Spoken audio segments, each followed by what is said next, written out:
यहाँ जीव के 9 अधिकारों की चर्चा में जीवो यानी जीता है, उपयोग में है, अमूर्तिक है, करता है, भोगता है। इतनी बात अपनी हो गई। जिसका करता है उसी का भोगता है। कौन करता है? जो करता है और वो ही भोगता है। किसको करता है और किसको भोगता है? कि जो करता है, जिसको करता है उसी को भोगता है। जिस कर्म को जिस नय से करता है उस कर्म के फल को उसी नय से भोगता है। ये कर्ता और भोक्ता की बात हुई। अब यहाँ बता रहे हैं, अब किसका नंबर है? हाँ, जिस नय से जिस चीज का करता है उस नय से उसी चीज का, जिस नय से जिस चीज का जो करता है उस नय से उस चीज का वही भोगता है ना? द्रव्य भी वही, भाव भी वही लगाना।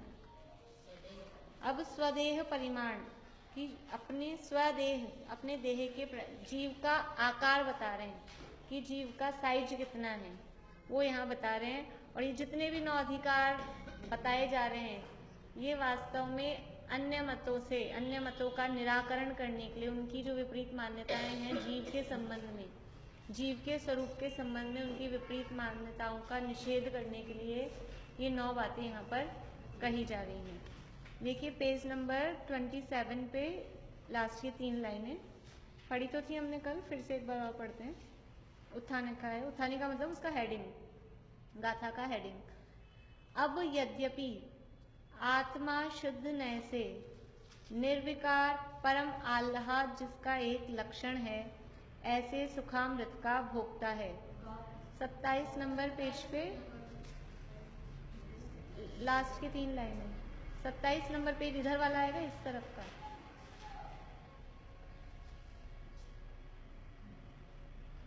तो भी अशुद्ध नय से सांसारिक सुख दुख का भी भोक्ता होता है, इस प्रकार कहते हैं। वास्तव में जीव किसका भोक्ता है? कि देखो अभी भोक्ता की बात की पिछली गाथा में कि अपने इंद्रिय जनित सुख दुख का भी व्यवहार से भोगता है, लेकिन वास्तव में जीव किसका भोगता है? वास्तव में तो जीव अपने अतीन्द्रिय आनंद का ही भोगता है, उसी को भोग सकता है। तो फिर ये सुख दुख को क्यों भोग रहा है, इंद्रिय जनित सुख दुख को? क्योंकि वो अपने अतीन्द्रिय आनंद को नहीं जान रहा है, उसका नहीं पान कर रहा है, इसलिए वो व्यवहार वाला है जो पौद्गलिक सुख दुख है उसी का भोक्ता बनता आ रहा है। अरे ये कौन सी गाथा की पढ़ ली? मैं ये सोच रही हूँ क्या पढ़ लिया तुमने। ये तो 10वीं गाथा की पढ़ ली है, सही। वो कल ये एक पेज 29 पेज पे आना है। हाँ, मैं भी सोची उत्थानिका में क्या बोल रहे हैं भोक्ता वाली बात। चलिए ये हो गया था ना कल अपना पूरा कर्ता कर्म फल के। हाँ,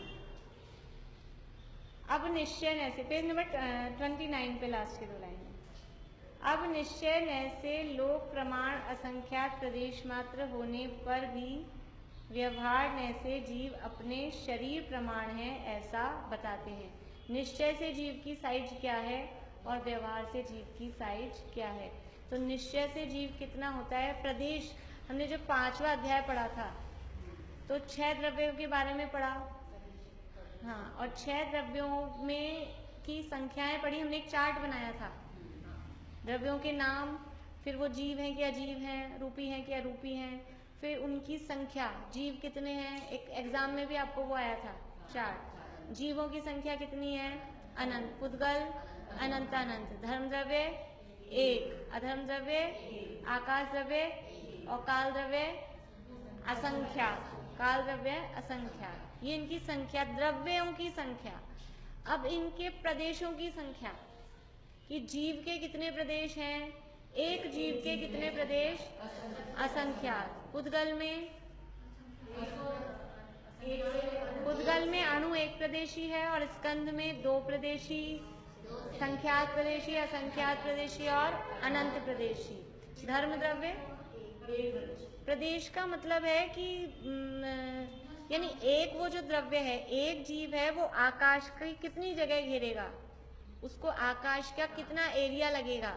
तो एक जीव आकाश की एक सिंगल यूनिट पे नहीं आ सकता। आकाश यानी जगह, आकाश जो द्रव्य है आकाश द्रव्य मतलब जो सब जीव और पुद्गलों सब द्रव्यों को रहने के लिए जगह देता है।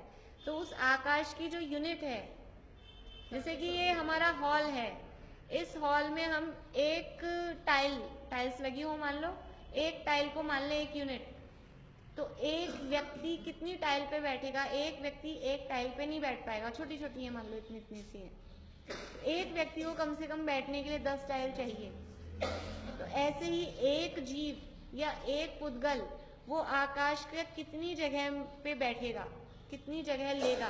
तो एक जीव आकाश की 1 यूनिट पर नहीं आ सकता, इतना बड़ा होता है एक जीव। उसको बैठने के लिए मतलब उसको रहने के लिए छोटा सा छोटा भी हो जाए, कितना ही सिकुड़ जाए, कितना, हाँ उसको भी असंख्याति चाहिए, भी इसमें आने वाला है। जो लब्ध्या पर्याप्त सूक्ष्म गोदिया है, अंगुल के असंख्यात भाग जिसकी अवगाहना है, उसको भी आकाश के असंख्याति प्रदेश, जिसे हम सबसे छोटा समझते हैं ना, चींटी से भी छोटे बहुत दिखते हैं हमको जीव, वो भी जो बारीक जीव हैं उनको भी आकाश के असंख्यात प्रदेश चाहिए। प्रदेश बहुत सूक्ष्म होते हैं और बहुत इतनी से एरिया में, ये समझ लो ये जो है ना, ये जो एरिया है, इसमें आकाश के कितने प्रदेश हैं? अनंत नहीं, लोकाकाश में पूरे में असंख्यात प्रदेश हैं। अनंत तो हो ही नहीं सकते। अनंत प्रदेश तो पूरे आकाश द्रव्य के लोकालोक दोनों। कल हमने लोकालोक की बात की थी, कल आप नहीं थे, कल अपने शेडाला की क्लास में बात की थी, आप नहीं थे। ये है ना, ये इतना सा एरिया, इसमें आकाश के कितने प्रदेश हैं कि यदि हम एक समय में, समय होती है काल की यूनिट, सिंगल यूनिट समझते हैं, इकाई, जिससे छोटा अब कुछ भी नहीं है, वो कहलाती है उसकी यूनिट। तो एक समय, काल का सबसे छोटा वाला पार्ट वो समय, और आकाश का सबसे छोटा वाला पार्ट है प्रदेश। एक समय में हम एक प्रदेश चलेंगे, इसमें जितने प्रदेश हैं, एक समय में एक प्रदेश, दूसरे समय में दूसरा प्रदेश, तीसरे समय में तीसरा प्रदेश, ऐसे हम चलें तो यहाँ से यहाँ तक कितने समय में पहुंच जाएंगे? असंख्यात समय तो एक आवली में होते हैं, आप ऐसे बताओ, असंख्यात समय तो बोलने वाली बात है, 1 दिन में, 2 दिन में, 1 घंटे में, 2 घंटे में, 1 मिनट में, 2 मिनट में, ऐसे अपने वाली भाषा बताओ।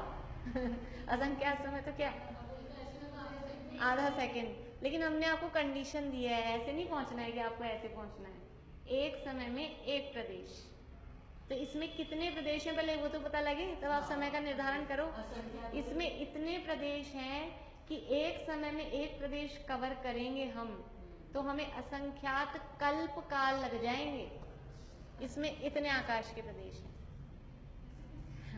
ये आकाश, सबसे ज्यादा प्रदेश होते हैं आकाश के, सबसे ज्यादा। आप अगर हम अलौकिक गणित पढ़े ना, तो उसमें ऐसे अल्प बहुत बताया है, इससे ज्यादा इसके, इससे ज्यादा इसके, इससे ज्यादा इसके। तो सबसे ज्यादा किसके हैं? आकाश के प्रदेश सबसे ज्यादा हैं, वो बहुत सूक्ष्म है।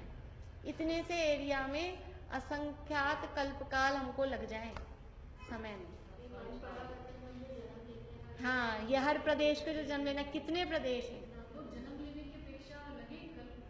नहीं, ऐसे भी वो प्रदेश ही बहुत ज्यादा है, एक समय में एक ही जा रहे हैं ना, तो इतने ज्यादा हैं। आप समझो असंख्यात कल्प काल में जितने समय हैं उतने प्रदेश हैं। सीधे शब्दों में मैं कहूँ, असंख्यात यानी 1 मिनट में कितने सेकंड? 60 सेकंड। तो कोई कहे हमको यहाँ से यहाँ कवर करने में 1 मिनट लगेगा, एक प्रदेश पे एक जाएंगे, यानी 60 इसमें 60 प्रदेश होंगे, तो हमको 60 सेकंड लग गए। 3 लोक में तो असंख्यात प्रदेश। हाँ, इतनी सी जगह में भी असंख्यात प्रदेश है, पूरे असंख्यात के असंख्यातों भेद है। इतनी सी जगह में भी असंख्यात प्रदेश है, और पूरे 3 लोक में भी असंख्यात प्रदेश है। असंख्यात के असंख्यात भेद होते हैं। हाँ, उतने हैं।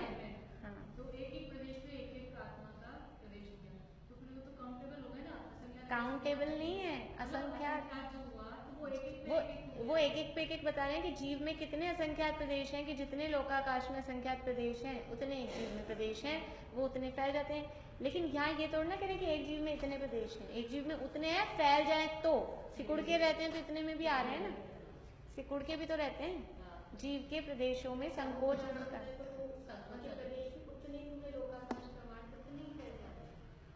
इसमें अभी समुद्घात का वर्णन आने वाला है। हाँ हाँ, जितना, इसीलिए कह रहे हैं इसमें अणुगुरु देह प्रमा भी गाथा आएगी। जितना छोटा बड़ा शरीर मिल रहा है उस हिसाब से आत्मा के प्रदेश फैल जाते हैं। है कितने एक्चुअल में? है तो है असंख्यात। आत्मा एक है, लेकिन देखो एक गुब्बारा होता है, बैलून होता है गुब्बारा बच्चों वाला, तो अपन बाजार से खरीद के लाए बिना फूला हुआ, वो कितनी सी जगह में आ गया, कितनी सी जगह में आ गया, और फिर हमने उसको फुलाया तो कितनी बड़ी जगह, कितना बड़ा हो गया। है वही ना, एक ही, वही जैसे फैल गया, रबर बैंड होता है, स्ट्रेच होके कितना बड़ा हो जाता है, छोटा हो जाता है, इतना हो जाता है। ऐसे ही आत्मा के प्रदेशों में संकोच विस्तार की शक्ति होती है, वो फैल भी जाते हैं, इलास्टिक मतलब इलास्टिसिटी उसमें होती है। गजब गजब की बातें, अलौकिक गणित पढ़ने में बड़ा मजा आता है, ये इस तरह की चीजें हैं ये। तो कह रहे हैं कि निश्चय से आत्मा का साइज कितना है कि जितने लोकाकाश में असंख्यात प्रदेश है, अब इतनी सी जगह में असंख्यात प्रदेश है, तो पूरे लोकाकाश में, लोकाकाश का मतलब है ये जो अपने को चित्र दिखता है ना ऐसा वाला, ये जो दरवाजे पे बना है, ये जो चित्र दिख रहा है, ये एक लोक का चित्र है, यानी जहाँ छहों द्रव्य पाए जाते हैं वो एरिया कहलाता है लोक। ये जो एरिया है, ये इस एरिया में छहों द्रव्य, कौन कौन से हैं 6 द्रव्य? ये छहों द्रव्य यहाँ पाए जाते हैं। इसके बाहर क्या है? इसके बाहर बाकी के 5 द्रव्य तो नहीं है, क्या है? अकेला आकाश है। इसके बाहर भी है लेकिन वो अकेला आकाश है। तो जहां तक ये छहों हैं, बाकी के 5 भी हैं, वो एरिया कहलाता है लोक। तो ये आकाश को इस तरह से 2 भागों में हम बोलते हैं, आकाश तो पूरा एक ही है, तो ये जितने एरिया में छहों द्रव्य पाए गए उसको कहते हैं लोकाकाश। और उस लोकाकाश में कितने प्रदेश हैं, उसका कितना एरिया है? असंख्यात प्रदेश हैं। तो ये इससे एक नाप लेते हैं कि इस पूरे लोकाकाश में जितने असंख्यात प्रदेश हैं उतने ही एक जीव में प्रदेश हैं, क्योंकि असंख्यात के असंख्यात भेद होते हैं। जैसे कि असंख्यात तो ऐसा शब्द है कि हम कहें कि हमारी इनकम 5 डिजिट में है। अब 5 डिजिट में है तो 10,000 भी हो सकती है ना, और 99,000 भी 5 डिजिट है, तो कितनी है? अब 10,000, फिर 10,001, 10,002, कितने भेद हो जाएंगे? आप 5 डिजिट के आप भेद करो, एक एक एक एक नंबर से बढ़ाओ, और ये तो अपन एक एक से बढ़ा रहे हैं, उसमें पॉइंट से और बढ़ाओ, कितने ज्यादा उसके भेद हो जाएंगे। तो 5 डिजिट की जितनी बड़ी संख्या होगी उसके भेद भी उतने ही ज्यादा बनेंगे।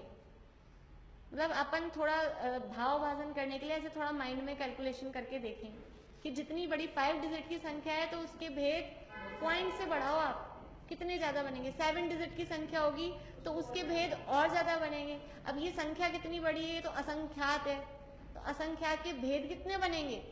एक जघन्य मिनिमम असंख्यात भी होगा और एक मैक्सिमम असंख्यात भी होगा। अब उसके बीच के पॉइंट पॉइंट एक एक करके भेद बनाओ। तो ये वाला असंख्यात, ये मध्यम, ये सब मध्यम में आते हैं, ये मध्यम असंख्यात है, वो भी मध्यम असंख्यात है। असंख्यात असंख्यात अलग होता है, अलग अलग है सब। नहीं, वो संख्यात है, वो सब 29 संख्या प्रमाण तो मनुष्यों की संख्या है, वो तो संख्यात ही है। तो उसके असंख्यात के असंख्यात भेद, अनंत के अनंत भेद, अनंत डिवाइडेड बाय अनंत, अनंत में अनंत का भाग दें तो क्या आएगा? एक आना चाहिए ना, अनंत से अनंत गया, अनंत एकम एक, 2 एकम 2 कर देते अनंत एकम अनंत, तो एक आना चाहिए, एक नहीं आता। अनंत को अनंत से भाग देते हैं तो अनंत आता है, असंख्यात को असंख्यात से भाग देंगे तो असंख्यात आ जाएगा, क्योंकि जो ऊपर वाला असंख्यात है वो बड़ा है, नीचे वाला असंख्यात है वो छोटा है। जो ऊपर वाला अनंत है वो बड़ा है, नीचे वाला अनंत है वो छोटा है। तो वो जो संख्या आएगी उसकी वो उतनी ही आती है, वो असंख्यात अनंत ऐसी बनती है, ऐसी स्थिति है। तो जीव में असंख्यात प्रदेश कहे तो कितने असंख्यात? इतने वाले असंख्यात, इतने वाले असंख्यात, इतने वाले असंख्यात, कितने असंख्यात? कि लोक में जितने असंख्यात प्रदेश हैं उतने एक जीव में असंख्यात प्रदेश होते हैं। हाँ, इतने ही। तो निश्चय से तो ये जीव लोक प्रमाण असंख्यात प्रदेश मात्र है, पर होने पर भी व्यवहार ने से फिर इतना, मैं हूँ अंदर, क्या है? मैं खुद जीव हूँ, मैं जीव हूँ, और मेरे में जो बना, मतलब बना हुआ क्या बोले कि मेरी जो, हाँ, जो आत्मा का संरचना है, मतलब फिजिकल कहें उसको, प्रदेश, आत्मा में कुछ है ना, ऐसे थोड़ा ना हवा है खाली, तो वो जो प्रदेश आत्मा में है वो कितने होंगे? जगह घेरते हैं कि नहीं? हम घेरते, जगह घेरते हैं ना, कहीं भी रहे, छोटे से छोटा भी हो, वो जगह घेरता है। जो जगह घेरता है मतलब उसमें प्रदेश है। वो प्रदेश यानी जो हमारे, जिससे हम बने हुए हैं, क्या बोलना चाहिए शब्द सही नहीं है। हाँ, आ जाएगा, धीरे धीरे आ जाएगा, सुनते सुनते। तो ये व्यवहार से अपने शरीर प्रमाण है, ऐसा भी गाथा में बताते हैं। देखिए गाथा तो यही है, इसी पेज पे, इसी पेज पे गाथा। अणु गुरु देह पमाणो, ओव संहारप सपदो चेदा,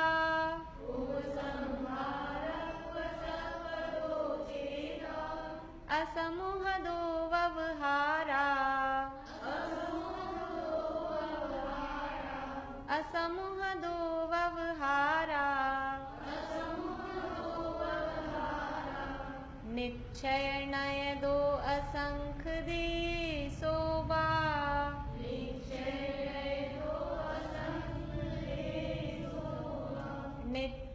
नय दो असंख देशोवा,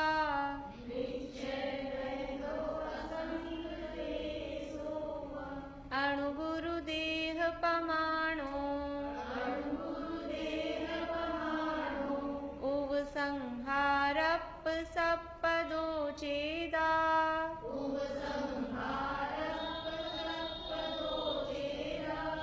असमूह दो व्यवहारा, निश्चय नय दो असंख देशोवा,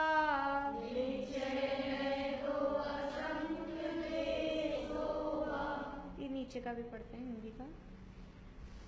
अणु गुरु देह मान व्यवहार, सकुचे फैले जिय निर्धार, समुद्र घात बिन कहिए, निश्चय देश असंख चुने। अणु गुरु देह पमाणो, अणु यानी छोटा, अणु यानी होता है छोटा, और गुरु यानी बड़ा। एक रिद्धियों के नाम होते हैं अणिमा, अणिमा, महिमा, लघिमा। अणिमा यानी छोटा बनाने की शक्ति, और लघिमा मतलब बड़ा बनाने की शक्ति। तो अणु और गुरु, तो अणु में छोटा है और गुरु यानी बड़ा। मात्राओं में भी बोलते हैं गुरु, मात्राओं में ऋस्व गुरु, गुरु बोलते बड़े के अर्थ में। अगुरु लघु वो है, छोटा बड़ा नहीं होता। तो यहाँ छोटा बड़ा अणु गुरु देह पमाणो, ये जो देह का जो भी प्रमाण, प्रमाण मतलब होता है उसका साइज, आकार, छोटा या बड़ा जो भी देह का आकार है वो उपसंहार, उपसंहार पश्चदो, उपसंहार, उपसंहार यानी उपसंहार, उपसंहार बोलते हैं संकोच को। अपन बोलते हैं इसका उपसंहार लिखो, कोई निबंध लिखते हैं उसका हम उपसंहार लिखते हैं, शॉर्ट नहीं। उपसंहार शॉर्ट नहीं होता। हाँ, उपसंहार का मतलब होता है उसको संकोच करके लिख दो। अब समरी, सार का मतलब क्या है?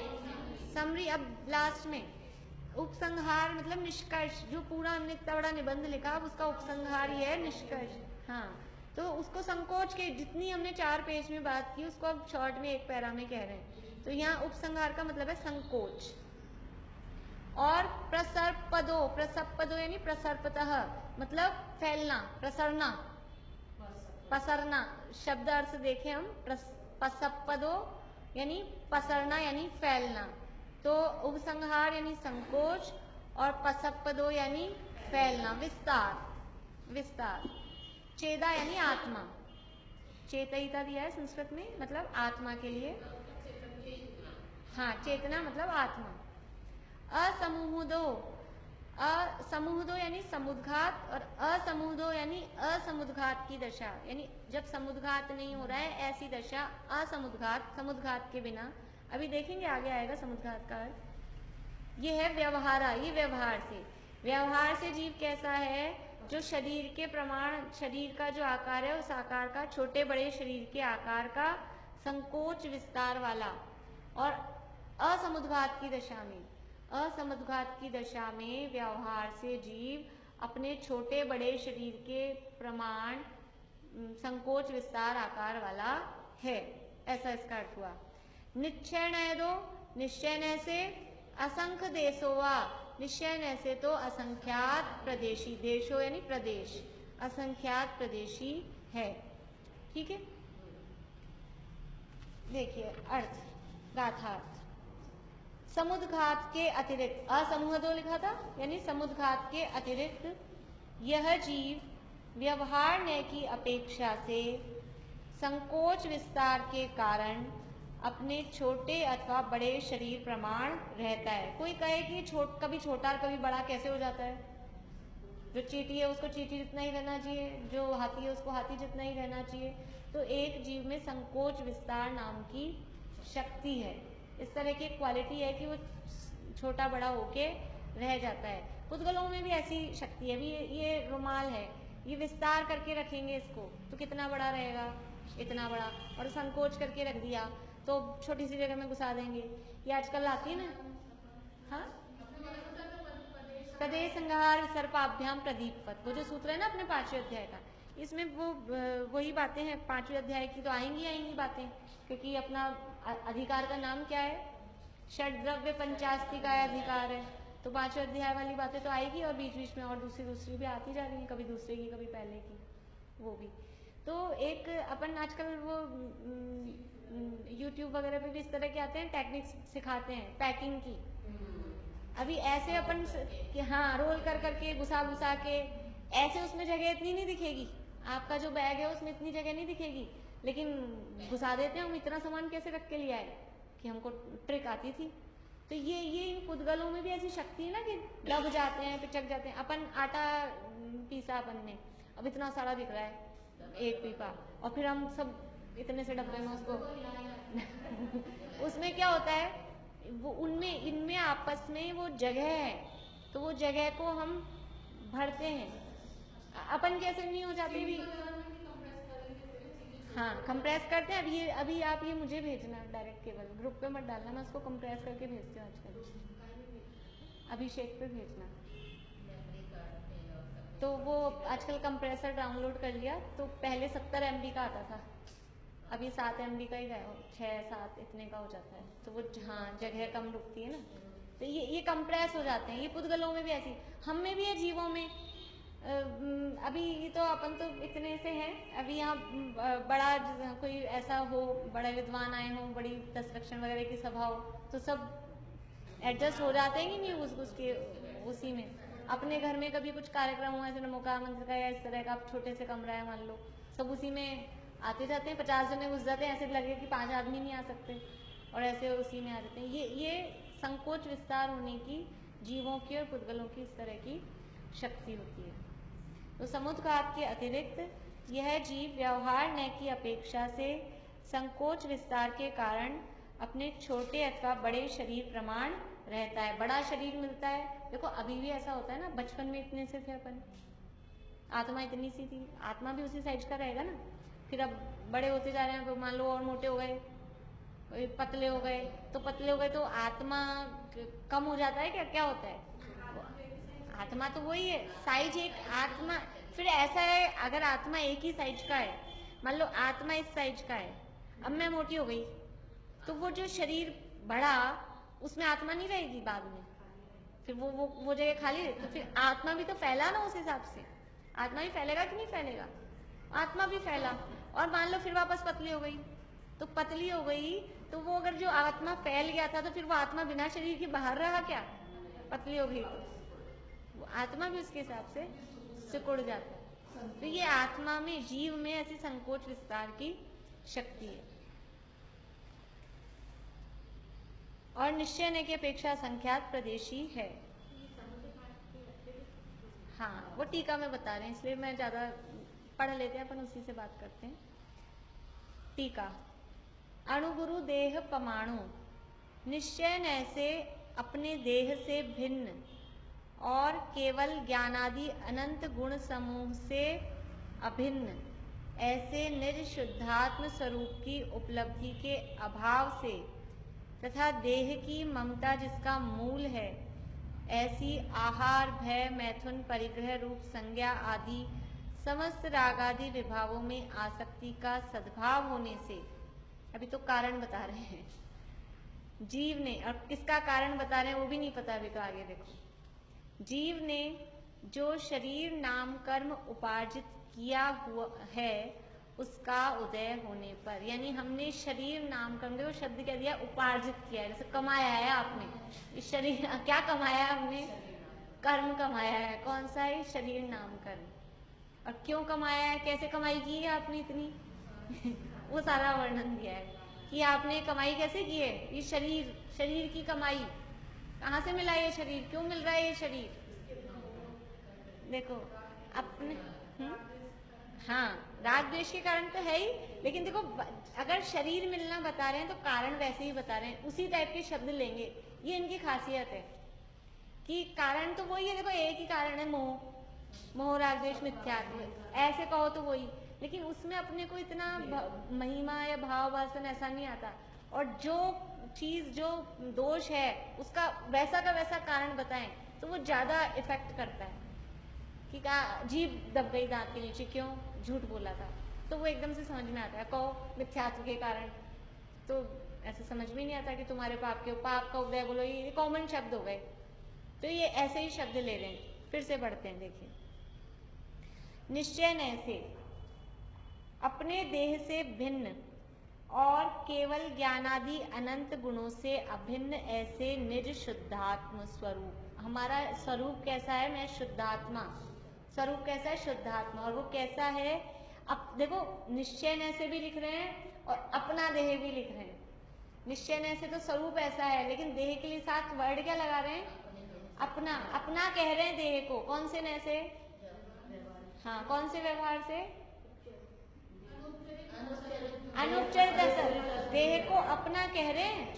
ऐसे नहीं कह रहे मैं आपकी शरीर से भिन्न हूं, तो है ही साफ साफ भिन्न, उसमें क्या कहना है। कोई भी ऐसा नहीं कहता है जिनवाणी में कि देह से भिन्न हूं, तो मैं इनकी देह से भिन्न हूं, इनकी देह से भिन्न हूं, वो तो कोई दिख ही रहा है साफ साफ, उसको क्या कहना है। इसलिए शब्द क्या लगाया है, अपने देह से भिन्न। अपना कह के व्यवहार की स्थापना की है कि है अपना, लेकिन भिन्न है, ये कह के निश्चय बता दे। निश्चय न से अपने देह से भिन्न और केवल ज्ञानादि अनंत गुण समूह से अभिन्न, केवल ज्ञानादि मतलब ये जो हमारा स्वभाव रूप केवल ज्ञानादि है, ऐसे अनंत गुण समूह से अभिन्न, ऐसा मैं कैसा हूं, अपने अनंत गुणों से तो अभिन्न हूं, उससे तो एक में एक हूं, और ये जो अपना दिख रहा है ना देह, इससे मैं भिन्न हूं।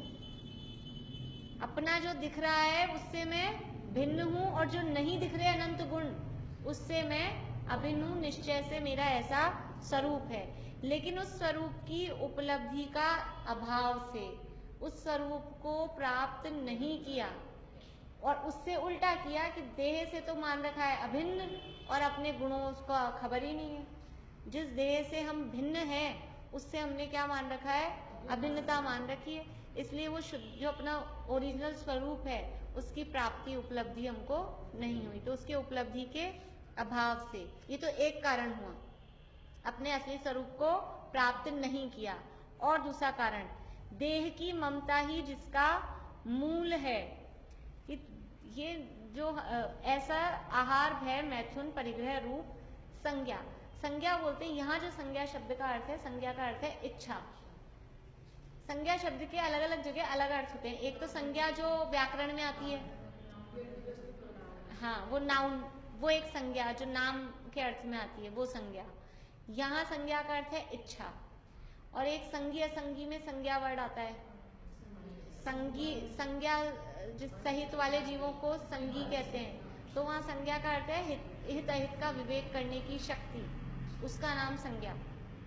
हित की प्राप्ति, अहित का परिहार, ऐसा जो विवेक, मन का मतलब वही, मन भी का अर्थ होते हैं हित अहित का विवेक करना, संज्ञा का अर्थ हुआ है वहां पर, उससे मन का अर्थ वो निकाला।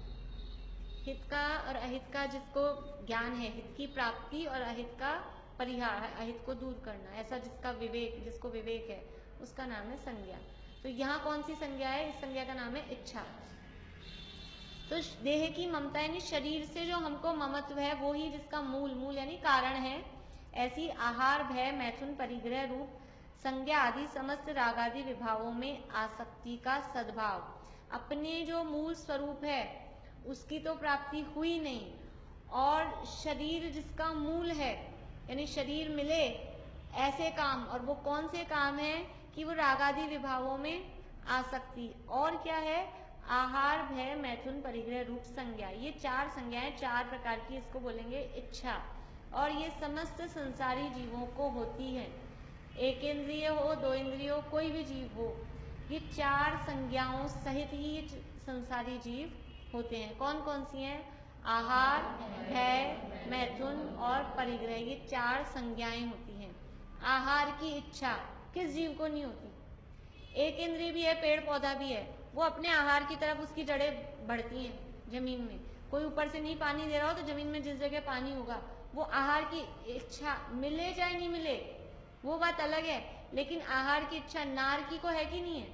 3 लोग को नाच जो खाए मिटे ना भूख, भूख है ना, आहार की इच्छा है। देवों को भी होती है, भले ही लंबे टाइम बाद हो, लेकिन इच्छा तो है, ये आहार की इच्छा। फिर दूसरा है मैथुन। मैथुन मतलब यही काम, एक समझ लो स्पर्शन इंद्रिय जन्य जो विषय, वो सब जीवों को है मैथुन संज्ञा। अब एक इंद्रिय को क्या होगी? अब वो होगी जो केवल ज्ञान गम में है, लेकिन कही है जिनवाणी में। हमको तो क्या कि पंचेंद्रियों की समझ में आती है। ये तो सब नपुंसक लिंग होते हैं ना। रिप्रोडक्शन तो उनमें ऐसा सम्मूर्छन ही तो है, गर्भस्थ थोड़ी ना है। हाँ, तो वो मैथुन की संज्ञा का मतलब है उस तरह की वो इच्छा, वो अंदर कहीं ना कहीं वो समझ लो दबी हुई रहती हैं, वो मैथुन संज्ञा कहलाती है। फिर भय, सब जीवों को भय संज्ञा है। कोई भी जीव हो संसारी, सब डरते हैं किसी न किसी चीज से। पेड़ों में तो बताती है वो छुई मुई का तो है ही, उंगली पास में ले जाओ, किसी का दिखता है किसी का नहीं दिखता है हमें, वो बात अलग है, लेकिन एक भय संज्ञा। मतलब वनस्पतियों पे तो सारी रिसर्च हो गई है और ये सब सिद्ध हो गए हैं कि कुल्हाड़ी लेके कोई जा रहा होगा तो उनकी जो अंदर के सेंसेशंस होते हैं वो किस टाइप के होते हैं, और कोई पानी देने जा रहा है, अच्छा म्यूजिक सुनाओ, यद्यपि उनके कान वान नहीं होते हैं, तो सब उनकी कहने की बातें हैं कि उनको म्यूजिक सुनाई देता नहीं है।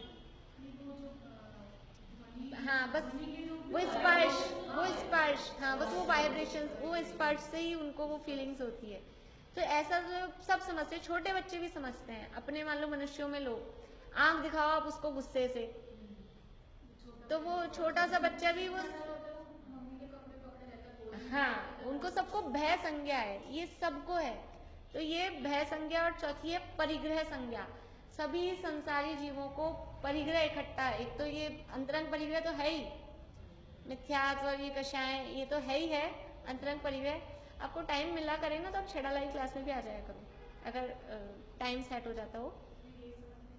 नहीं वो समझ, इसीलिए मैं बोल रही हूँ, उसमें यही सारी बातें चल रही है वो सरल तरीके से, तो वो समझ में आएगा आपको। से दोनों तरफ होएगा ना आपका, अगर जब भी टाइम मिलता हो आपको, जब भी अनुकूलता हो, ऐसे जबरदस्त वो नहीं खींचतान करके, तो उसमें भी ऐसी बातें चल रही है। और फिर वहाँ वो इसी लेवल के होते हैं ना, थोड़ा सा वही फर्क पड़ जाता है उसका, क्योंकि अभी वो परिग्रह की बात आई ना, तो वो परिग्रह भी चल रहा है वहाँ पे, इसलिए मुझे याद आ गया एकदम से। तो ये परिग्रह इकट्ठा करना, परिग्रह समझते हैं, बाहरी परिग्रह तो समझते ही है। देखो कषायों की भी इच्छा सबको होती है, क्रोध की, मान की, माया की। कहते हैं हम क्रोध करना नहीं चाहते, लेकिन अंदर से कि मतलब अपना मान सम्मान के नाम पे लोभ और मायाचारी तो यूं दिखती है, ये सब अंदर से इच्छा रहती है। और परिग्रह की इच्छा इस तरह का जो बाहरी परिग्रह है वो भी सब जीवों को है किसी ना किसी रूप में। ऐसा नहीं है कि इस इच्छा से रहित हो गए हैं। पेड़ पौधों तक में वो जहाँ खनिज होते हैं, जहाँ सोना चांदी की खानें होती हैं, उस तरफ उनकी जड़ें बढ़ती हैं। तो ये परिग्रह संज्ञा, या फिर कहें कि अब वो स्टोर करके रखते हैं, अलग अलग टाइप के होते हैं ना, वो अपने उसमें वो जड़ नहीं, किसमें वो ये आलू वगैरह वही तो होते हैं, वो उसमें अपना खाना, उसको वही वर्ड बोलते हैं, वो अपना स्टोर करके रखते हैं पेड़ पौधे, अपना भोजन, स्टार्च क्या वर्ड जो भी साइंस की लैंग्वेज में जो वर्ड है वो उसमें, हाँ हाँ हाँ वो ऑक्सीजन लेते हैं, वो ऑक्सीजन छोड़ते हैं, कार्बन डाइऑक्साइड लेते हैं, ये सारा जो प्रोसेस है। तो ये चारों संज्ञाएं समस्त संसारी जीवों में हैं। तो देखिए फिर से पढ़ते हैं एक बार। देह की ममता जिसका मूल है, ऐसी आहार, भय, मैथुन, परिग्रह, रूप, संज्ञा आदि समस्त रागादि विभावों में आसक्ति। ये जो चार संज्ञाएं हैं, ये और इस आदि कह के जितने भी और हैं रागादि, ये चार संज्ञाएं तो है ही राग द्वेष रूप, और इसके अलावा जितने भी लगाओ, 5 पाप, 4 कषाएं और जो भी हैं, वो सब रागादि विभावों में आसक्ति है।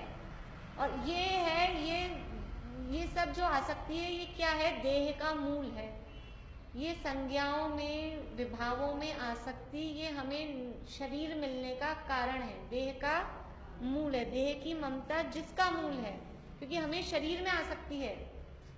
देखो, इनमें आसक्ति है तो शरीर मिलता जा रहा है, और शरीर मिलता जा रहा है इसलिए इनमें आसक्ति हो रही है। देह की ममता क्योंकि हमें शरीर से आसक्ति है, तभी तो हमको भय लगता है। डरते क्यों हैं? मैं मर नहीं जाऊं, मेरा कुछ अनिष्ट नहीं हो जाए। मैं किसको मान रखा है? शरीर को। मैं जिसको मान लेवे असली मैं को, तो वो तो मरता ही नहीं है, तो डरेगा ही काहे को?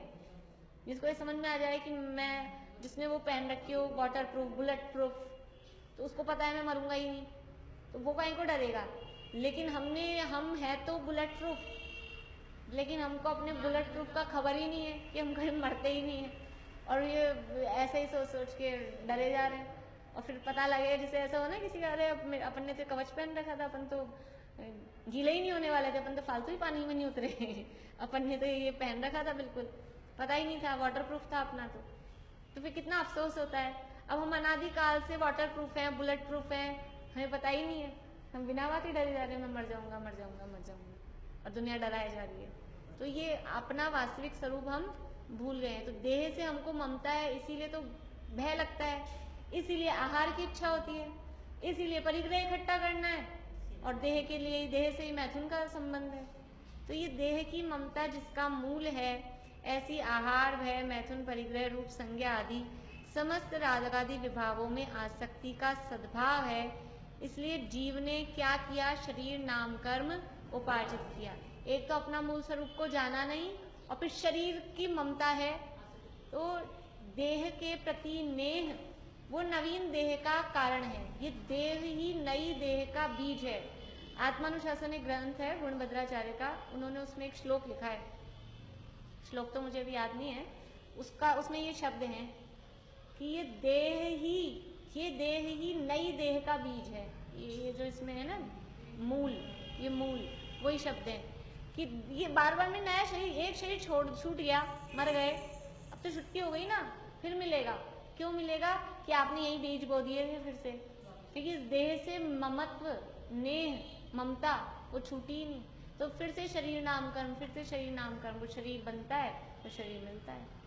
तो अपने असली आत्म स्वरूप को जाना नहीं, और शरीर से ही जो ममत्व है, देह की ममता जिसका मूल है, ऐसी संज्ञाओं और रागादि भावों में आसक्ति का सद्भाव होने से जीव ने जो शरीर नाम कर्म उपार्जित किया है, उसका उदय होने पर जीव अपने, अब शरीर नाम कर्म का उदय आएगा तो क्या होगा कि जैसा आपने नाम कर्म बांधा है वैसा शरीर मिलेगा।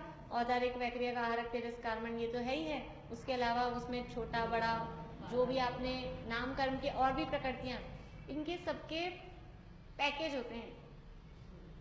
ऐसे नहीं है आपने कोई सी भी प्रकृति बांध ली, इस प्रकृति के साथ ये वाली बंधेगी, ऐसे सबके पैकेज जैसे होते ना आजकल।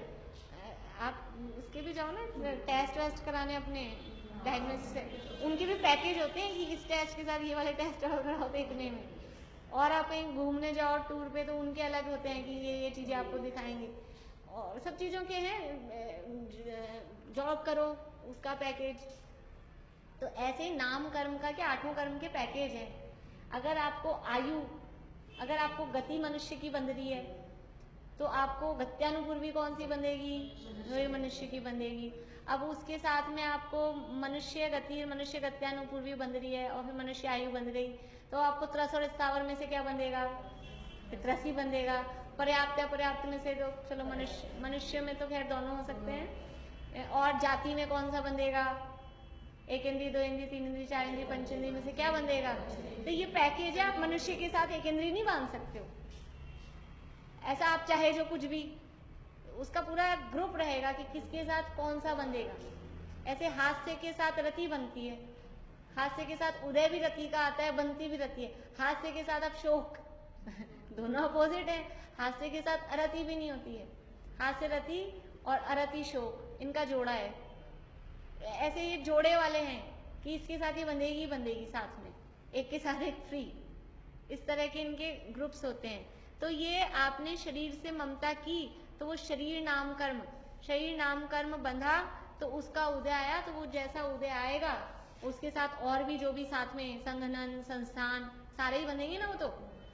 और जो जो जिसमें योग्य है उस हिसाब से, अगर आपने देवगति देवगति अनुपूर्वी देवायु का बंध किया तो सहनन नाम कर्म बंधेगा कि नहीं बंधेगा? बंधेगा। क्यों नहीं बंधेगा?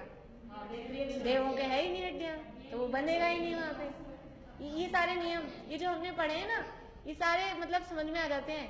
थोड़ा सा दिमाग लगाए ना तो समझ में आ जाते हैं कि कोई नारकी है, उसको देवायु बंधेगी कि नहीं बंधेगी? बंधेगी ही नहीं। वैक्रियक शरीर बंधेगा कि नहीं बंधेगा नारकी को? वैक्रियक शरीर अभी तो है, अगले के बंधेगा ही नहीं आगे, क्योंकि उसको अदारी की बंधेगा, क्योंकि अब उसको मनुष्य तिरंज ही बनना है। तो ऐसे ये नियम है, उस नियम के अनुसार उनके सब ग्रुप्स पैकेज फिक्स रहते हैं। किसके साथ कौन सा आना है, किसके साथ कौन सा आना है, वो सब फिक्स रहता है।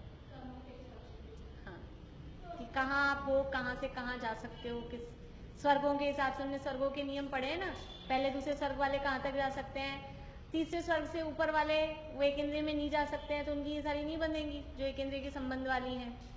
तो ऐसे ऐसे नियम, 12वें स्वर्ग के ऊपर वाले तिरंश में नहीं जा सकते हैं, तो उनको तिरंश वाली सारी नहीं बंधेंगी।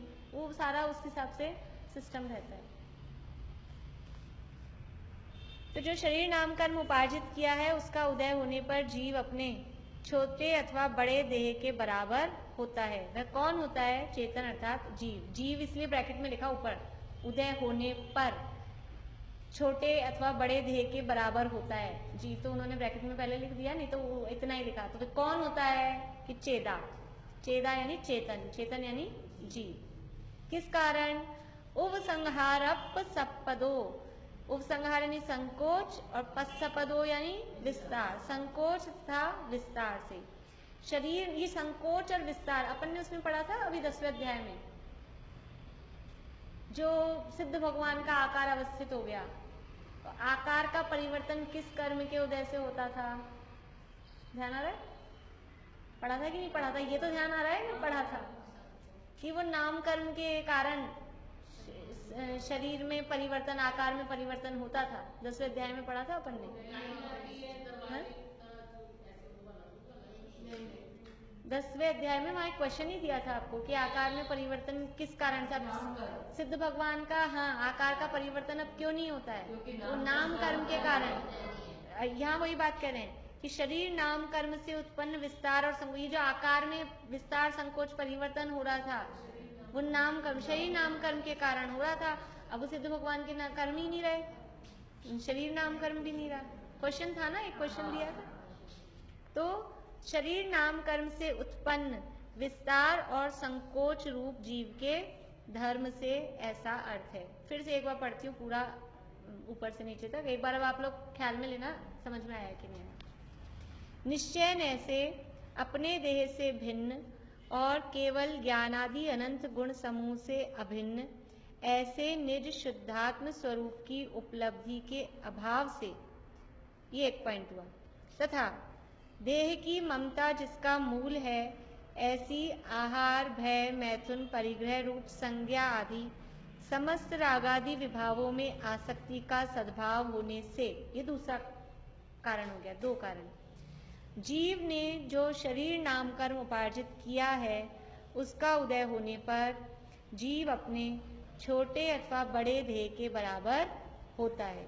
जीव छोटे अथवा बड़े देह के बराबर क्यों होता है? तो ये दो कारण बता दिए कि अपने निज शुद्धात्म स्वरूप की उपलब्धि का अभाव है और देह की ममता जिसका मूल है, ऐसी संज्ञाओं और आदि रागादि विभावों में आसक्ति का सद्भाव है, मतलब शॉर्ट करके बोल रही हूँ, फिर उसका खुलासा। जीव छोटे बड़े देह के बराबर क्यों होता है?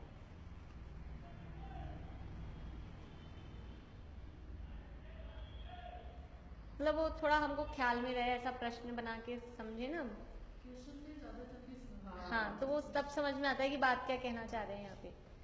तो 2 पॉइंट हो गए, उसको शॉर्ट करके देखें तो अपन कि अपने शुद्धात्म स्वरूप की उपलब्धि का अभाव और ये संज्ञाओं और संज्ञा आदि रागादि भावों में आसक्ति का सद्भाव। इस कारण से ये क्या हो रहा है, सद्भाव होने पर क्या हुआ, शरीर नाम कर्म का उदय, शरीर नाम कर्म का बंधा और उसका उदय हुआ। शरीर नाम कर्म का उदय होने पर, असली कारण तो क्या है, शरीर नाम कर्म का उदय होने पर वो छोटे बड़े शरीर के आकार रूप होता है। और वो शरीर नाम कर्म का उदय क्यों हो रहा है कि अपने शुद्धात्म स्वरूप को भूल गया और जो शरीर की ममता जिसका मूल है, ऐसी संज्ञाओं आदि रागादि भावों में आसक्ति का सद्भाव है, इसलिए।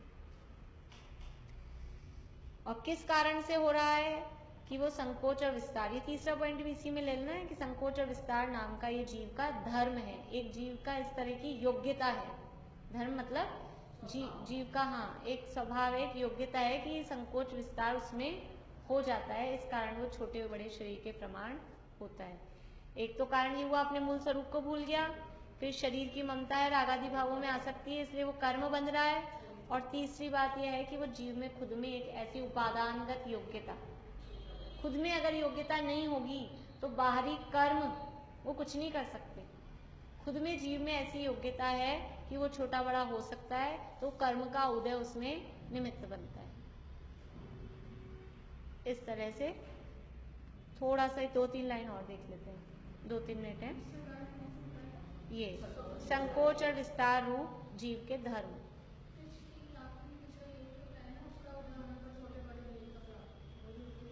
छोटे बड़े देह का, छोटा बड़ा देह तो हमने आंसर वो लिया है, मतलब क्वेश्चन है कि छोटा बड़ा देह क्यों हो रहा है। तो एक तो अपने मूल स्वरूप को भूल गया। हाँ, देखो मैं फिर से बता रही हूँ, वो एक्चुअल में एक से कनेक्टेड दूसरे हैं ना, इसलिए। तो एक्चुअल में क्या है कि जीव छोटा बड़ा शरीर को क्यों प्राप्त कर रहा है कि अपने मूल शुद्धात्म स्वरूप को भूल गया। फिर दूसरा है शरीर नाम कर्म के उदय का के कारण, तो वो शरीर नाम कर्म क्यों बंधा है, उसका कारण है वो सारा संज्ञा वाला जो है ना, वो अपने आत्म स्वरूप को भूल गया है शरीर नाम कर्म के उदय के कारण। और तीसरा संकोच विस्तार रूप अपने धर्म या योग्यता, संकोच विस्तार रूप अपनी योग्यता के कारण। ये तो 3 हो गए याद करने के हिसाब से। अब उसका फैलाव वो बीच वाले का ज्यादा है, शरीर नाम कर्म का उदय क्यों है, तो वो देह की ममता जिसका मूल है, ऐसे 4 संज्ञाओं और आदि रागादि भावों में आसक्ति होने के कारण वो शरीर नाम कर्म का उदय होता है। अब उसका दृष्टांत दे रहे हैं कि संकोच विस्तार किस प्रकार से होता है, वही जो हमारा सूत्र था ना, प्रदेश संगार विसर्पाभ्याम प्रदीपवत, तो प्रदीपवत यहाँ उदाहरण दे रहे हैं। यहाँ दृष्टांत क्या है, जैसे दीपक बड़े बर्तन में रखा गया हो तो उस बर्तन के भीतर सबको प्रकाशित करता है, और छोटे बर्तन में रखा गया हो तो उस बर्तन में सबको प्रकाशित करता है। इतना ही लेते हैं, बाकी आगे का फिर समुद्घात वाला आगे लेंगे। तो यहाँ क्या उदाहरण दे रहे हैं कि जीव छोटे बड़े शरीर के प्रमाण कैसे हो जाता है कि जैसे किसी दीपक को छोटे से घड़े में रखो तो वो छोटे से घड़े में उसका प्रकाश फैल जाता है, और उसको बड़े कमरे में रख दो बड़े कमरे में फैल जाता है, बड़े घड़े में रख दो तो बड़े घड़े, प्रकाश सब जगह फैल जाए। मतलब प्रकाश में जैसे संकोच विस्तार की शक्ति है, आप उसको, एक ही बल्ब होता है, छोटे से कमरे में लगाओगे उतना उजाला उतने में भरेगा उसका प्रकाश, बड़े कमरे में लगा दोगे बड़े में भरेगा। ऐसे कैसे ये आत्मा है कि छोटा शरीर मिलेगा तो छोटे में फैलेगा, बड़ा शरीर मिल जाएगा तो बड़ी जगह में फैल जाएगा। इस तरह से ये प्रदीपवत यानी दीपक के समान जीव छोटा बड़ा होता है। इस तरह से यहाँ पे जीव को छोटा बड़ा होने की योग्यता बताई है। अब असमुद्घात के कारण की ये आगे बताएंगे कि समुद्घात नहीं होता, असमुद्घात यानी समुद्घात जब नहीं हो रहा है तभी जीव अपने छोटे बड़े शरीर के प्रमाण है, अगर समुद्घात हो रहा हो तो वो छोटे बड़े शरीर प्रमाण से भी ज्यादा, अपने शरीर प्रमाण से भी बाहर, किसी भी जीव के हो सकता है। 7 प्रकार के समुद्घात होते हैं। अच्छा डिटेल में यहाँ आगे वर्णन आ रहा है, अपन पढ़ेंगे, अपन ने पहले भी पढ़ा हुआ है और यहाँ पूरा 2, 2.5 3 पेज में अच्छा वर्णन है, वो आगे हम पढ़ेंगे।